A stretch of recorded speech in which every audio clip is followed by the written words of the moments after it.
This is a moment in Jewish history. I'm your host, Ben Bresky, and recently I visited Kfar Chabad, a village created by members of the Chabad Hasidic movement in 1949.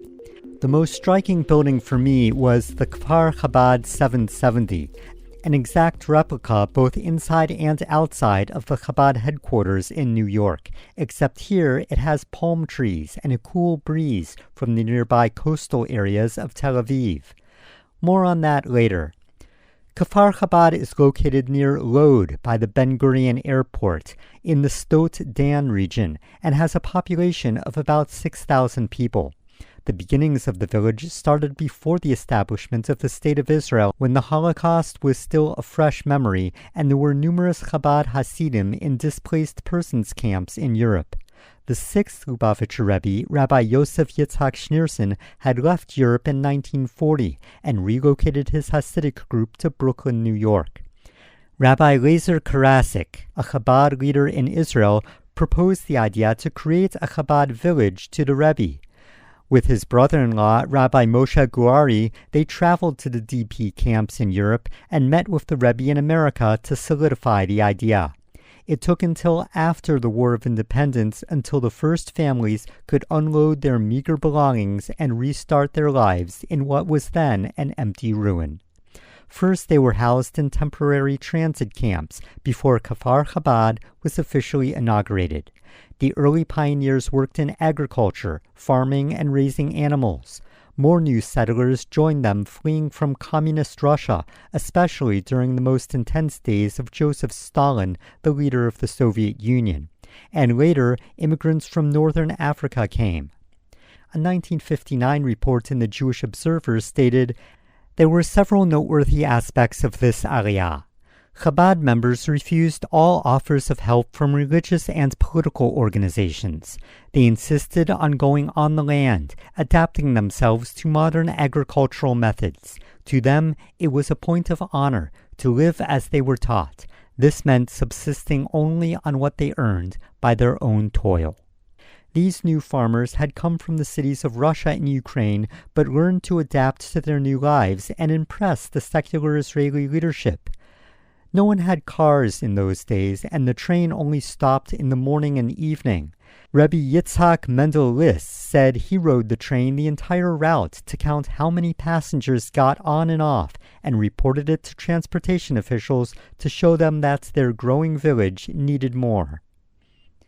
In 1955, a vocational school was established and still operates today, teaching printing, mechanics, carpentry, and agriculture for both locals and students from around the country, both Hasidic and secular.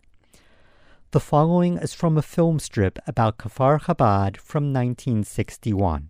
This is the village of Chabad. It was on this site that 10 years ago a group of religious people, mainly from Eastern Europe, settled to found a village where the teachings of the Torah would combine with work and agriculture. The settlers were followers of the Hasidic movement Chabad, founded by Rabbi Shneur Zalman from Ladi. Somewhere between Tel Aviv and Lod, crossing fertile fields and orange groves, Reb Zuchi is back home from Tel Aviv. Yes, Reb Zuchi goes every day to town to bring a little Yiddishkeit to the people in the big city. Unconditional love of thy fellow man, optimism, joy of living, meditation, this is their philosophy of life. Newcomers, old-timers, youngsters from Eastern Europe and North Africa live and learn together in perfect harmony. Yes, a letter from Rabbi Schneerson. A letter from the rabbi who advises, helps, encourages them in everything they do. One of the most unique agricultural exports the village produces is etrogs. Yes, the yellow lemon-like citrus fruit used on the Jewish holiday of Sukkot are cultivated right here. Nahum Luri has been managing the etrog grove for a long time, and he took it over from his father-in-law who started it, from a single etrog given to him by the Rebbe. But let's get back to the 770 building. 770 Eastern Parkway in Crown Heights, Brooklyn, New York is the headquarters of what once was a small Hasidic sect that grew to one of the most recognizable Jewish Orthodox groups in the world with chapters in almost every country.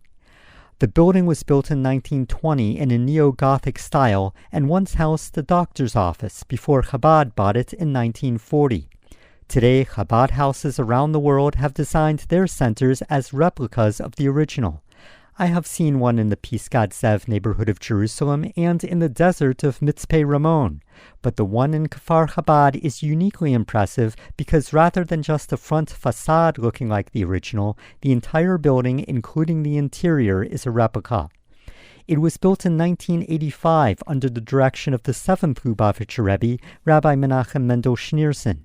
I stood in front of the familiar three-triangled roof made of red brick, with palm trees swaying and little children playing and chatting in Hebrew.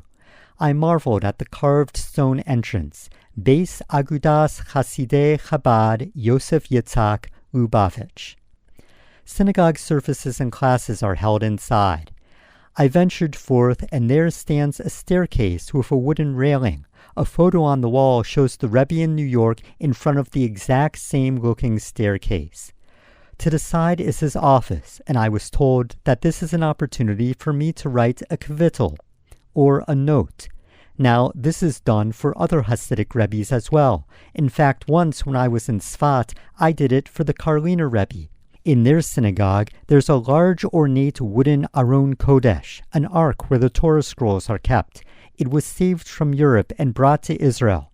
And when the Karlin Hasidim first began immigrating to Israel in the mid-1800s, his students asked, "But Rebbe, how can we ask you for advice and blessings?" To which the Rebbe replied, "Put a note in the Aron Kodesh."